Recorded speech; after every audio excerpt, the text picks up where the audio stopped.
Hello traders, this is the weekly market update podcast from the PIP broker. We start from the economics and as usual from the United States.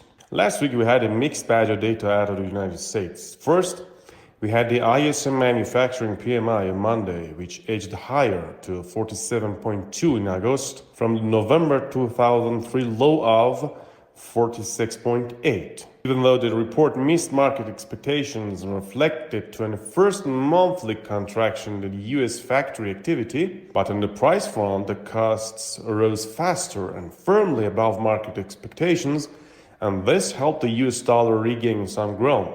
On the same day, it was reported that the United States Economic Optimism Index increased by 1.6 points to the highest level since April of 2023. On manufacturing, we had a rather inspiring news on Wednesday that showed new orders for US manufactured goods rose by 5% from the previous month to $592 billion in July of 2024, rebounding from the 3.3% drop in the previous month and above market expectations of a 4.7% increase, signaling the resilience of the US economy. Another important data out of the US was the ISM Services PMI report, which was published on Thursday and showed that the economic activity in the services sector expanded for the second consecutive month in August. The services PMI registered 51.5%, indicating sector expansion in 6 of 8 months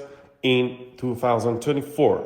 This month reading indicates a sector expansion for the 48th time in 51 months period. Also, an increase in new orders, employment and prices was registered, which caused the market participants to reduce their bets on the probability of a hefty 50 basis points of interest rate in the next FOMC meeting in September.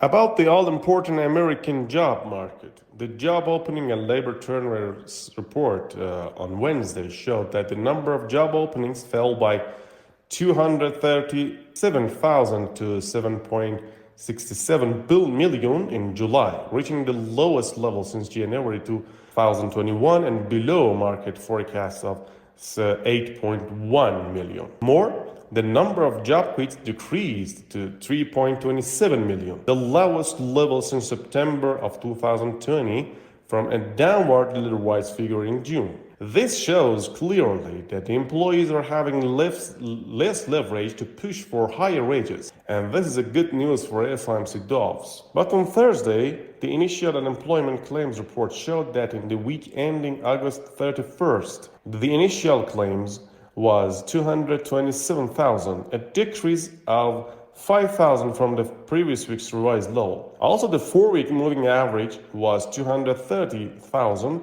which shows a decrease of 1,750 from the previous week's revised average. This report was welcome as it shows that the American job market is cooling but not collapsing.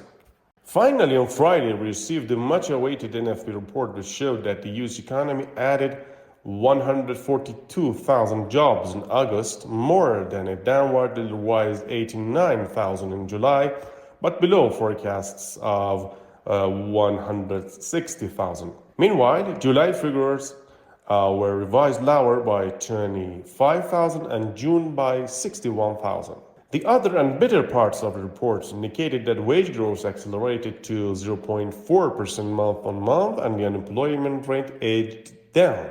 Elsewhere in the world, in Australia, the RBA boss reiterated the central bank is still laser-focused on curbing inflation rather than stimulating growth in the Australian economy. In Canada, the Bank of Canada reduced the interest rate for the third time in recent months from 4.5% to 4.25% on Wednesday, in line with market expectations. The job market data published on Friday validated the BOC decision, as the unemployment rate shot up to 6.6% and more than 22,000 of jobs were lost in August.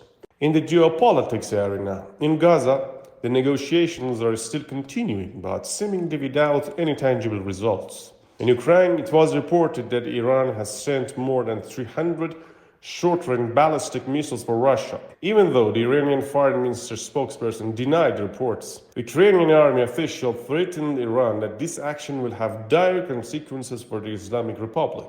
For the next week, we will receive some important data. In the US, the inflation reports will be published. In the UK, job market and GDP reports will be published, and we will also have the very important rate decision from the European Central Bank.